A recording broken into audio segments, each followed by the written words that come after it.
Video sharing ആപ്ലിക്കേഷനായ TikTok 5 കൊല്ലമായി ഇന്ത്യയിൽ നിരോധിച്ചിട്ട്. അതായത് ജൂൺ മാസം 2020 ടിക്ടോക്ക് പോലെയുള്ള കുറച്ച് ചൈനീസ് ആപ്ലിക്കേഷൻ, അതായത് 59 ആപ്ലിക്കേഷൻ ഇന്ത്യയിൽ നിരോധിച്ചത്. മോദി സർക്കാർ ഇന്ത്യയും ചൈനയും തമ്മിലുള്ള ബന്ധം വഷളായതോടെ സുരക്ഷാ ഭീഷണി മുൻനിർത്തിയിട്ട്, അതായത് നമ്മുടെ പേഴ്സണൽ ഡാറ്റ ഒന്നും പോവാതിരിക്കാൻ വേണ്ടിയിട്ട് ഇന്ത്യക്കാരുടെ അവർക്ക് ചോർത്തും തോന്നിയുകൊണ്ട് നിരോധിച്ചതാണ്. പക്ഷെ പ്രത്യേകിച്ച് വലിയ മുന്നറിയിപ്പുകളൊന്നും ഇല്ലാണ്ട് ടിക്ടോക്കിന്റെ വെബ്സൈറ്റ് ഇപ്പം ഇന്ത്യയിൽ കിട്ടി തുടങ്ങിയിട്ടുണ്ട്. ഇപ്പൊ നിങ്ങൾക്ക് തന്നെ സെർച്ച് ചെയ്താൽ നമുക്ക് കാണാൻ പറ്റും. അതേപോലെ തന്നെ നിരോധിക്കപ്പെട്ട പല ചൈനീസ് ആപ്ലിക്കേഷനും നമുക്കിപ്പോൾ പ്ലേ സ്റ്റോറിലും ആപ്പ് സ്റ്റോറിലും കിട്ടുന്നുണ്ട്. ഇതിനെന്തായിരിക്കും കാരണം? അതിന് ഒന്നാമത്തെ കാരണമായിട്ട് നമുക്ക് കാണാൻ സാധിക്കുന്നത് ഇന്ത്യയും ചൈനയും തമ്മിലുള്ള ബന്ധം നന്നായതിന് തന്നെ കാരണം. അതിപ്പോൾ നന്നായിക്കൊണ്ടിരിക്കുകയാണ്. ഈ അടുത്ത് തന്നെ പ്രധാനമന്ത്രി ചൈന സന്ദർശിക്കാൻ പോവുകയാണ്. ഇത്രയും കാലം പല രീതിയിലുള്ള അഭിപ്രായ വ്യത്യാസങ്ങൾ ഉണ്ടായിരുന്ന രണ്ട് രാജ്യങ്ങൾ വീണ്ടും ഒന്നിക്കുന്നതിന് തന്നെ കാരണം ഇന്ത്യയും അമേരിക്കയും തമ്മിലുള്ള ബന്ധം ഓരോ ദിവസം കൂടുമ്പോഴും വഷളായിക്കൊണ്ടിരിക്കുകയാണ്. ഇന്ത്യന്റെ മേലെ താരിഫ് ചുമത്തുന്നു, അതേപോലെ തന്നെ ഇന്ത്യ ഒരേ നടപടികൾ അമേരിക്കക്കെതിരെ എടുക്കുന്നു.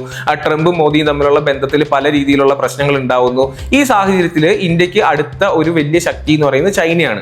അപ്പൊ ചൈനയായിട്ട് പുതിയ ബന്ധങ്ങൾ സ്ഥാപിച്ചു തുടങ്ങുന്നു. അതിന്റെ പേരിൽ ടിക്ടോക്ക് പോലെയുള്ള പല നിരോധിക്കപ്പെട്ട വെബ്സൈറ്റുകളും നമുക്ക് ലഭ്യമായി തുടങ്ങിയിട്ടുണ്ട്. അപ്പൊ അങ്ങനെ വരുന്ന സമയത്ത് നമുക്ക് മുൻകൂട്ടി കാണാം. നമ്മുടെ ഇൻസ്റ്റഗ്രാം ഒരു അമേരിക്കൻ ആപ്ലിക്കേഷനാണ്. ചൈനീസ് ആപ്ലിക്കേഷനായ ടിക്ടോക്ക് നിരോധനം ഒഴിവായി കഴിയുമ്പോൾ അതിന് ഏറ്റവും കൂടുതൽ ഇൻസ്റ്റഗ്രാമിന് വെല്ലുവിളി ആവാൻ പോകുന്നത് ടിക്ടോക്ക് തന്നെയാണ്. കാരണം ടിക്ടോക്ക് പോയതോടെയാണ് ഇൻസ്റ്റഗ്രാമിൽ റീൽസ് വരാൻ തുടങ്ങി. അങ്ങനെ കുറേ ഫീച്ചേഴ്സ് വന്നു. ഫുൾ ഇൻസ്റ്റഗ്രാമിന്റെ കയ്യിലേക്കായി.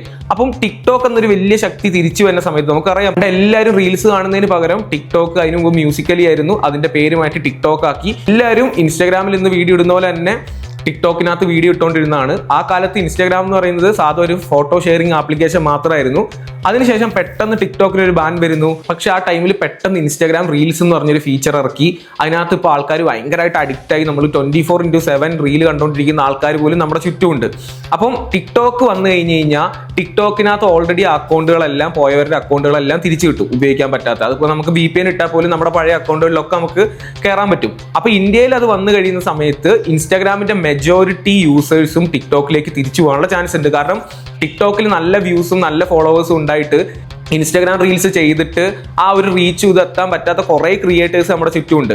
അപ്പൊ ആ ക്രിയേറ്റേഴ്സിനൊക്കെ വേണമെങ്കിൽ എന്ത് ചെയ്യാം, ടിക്ടോക്കിൽ അവർക്ക് പണ്ടുണ്ടായിരുന്ന ആ റീച്ചും ആ ഫോളോവേഴ്സിനെ യൂസ് ചെയ്യാൻ പറ്റുന്നതുകൊണ്ട് തന്നെ കൂടുതൽ ആൾക്കാർ ടിക്ടോക്കിനെ ഡിപ്പെൻഡ് ചെയ്യും. ആ ടൈമിൽ ഇൻസ്റ്റാഗ്രാമിന്റെ യൂസേഴ്സിന്റെ എണ്ണം കുറയാനുള്ള വലിയൊരു ചാൻസ് ഉണ്ട്.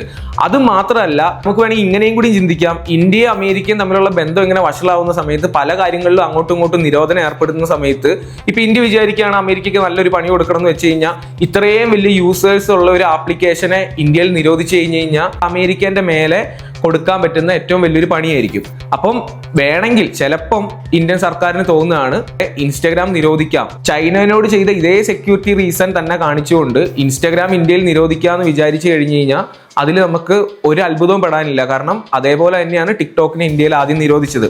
ഇന്ത്യയും ചൈനയും ബന്ധം വഷളായപ്പോൾ ചൈനീസ് ആപ്ലിക്കേഷനായ ടിക്ടോക്ക് പോലുള്ള കുറേ ആപ്ലിക്കേഷൻസ് നിരോധിച്ചു.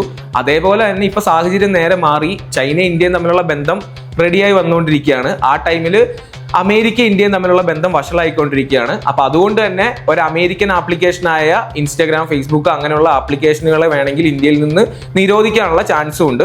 പക്ഷെ എന്നിരുന്നാലും ഇന്ത്യയിലേക്ക് ടിക്ടോക്ക് ഈ അടുത്ത് തന്നെ തിരിച്ചു വരാനുള്ള ചാൻസ് ഉണ്ട്. അതിന്റെ ഏറ്റവും വലിയ തെളിവാണ് നമുക്ക് ഗൂഗിളിൽ പോയി സെർച്ച് ചെയ്യുന്ന വെബ്സൈറ്റിൽ നമുക്ക് ആക്സസ് ചെയ്യാൻ പറ്റും. VPN ഒന്നും യൂസ് ചെയ്യേണ്ട ആവശ്യമില്ല. അപ്പം അതുകൊണ്ട് തന്നെ ഈ അടുത്ത ഭാവിയിൽ തന്നെ അല്ലെങ്കിൽ ഒരു മാസത്തിനുള്ളിൽ തന്നെ ചിലപ്പം ഇന്ത്യയിലേക്ക് ടിക്ടോക്ക് ആപ്ലിക്കേഷനുകൾ ലഭ്യമായി തുടങ്ങും നമ്മുടെ പ്ലേ സ്റ്റോറിലും ആപ്പ് സ്റ്റോറിലൊക്കെ.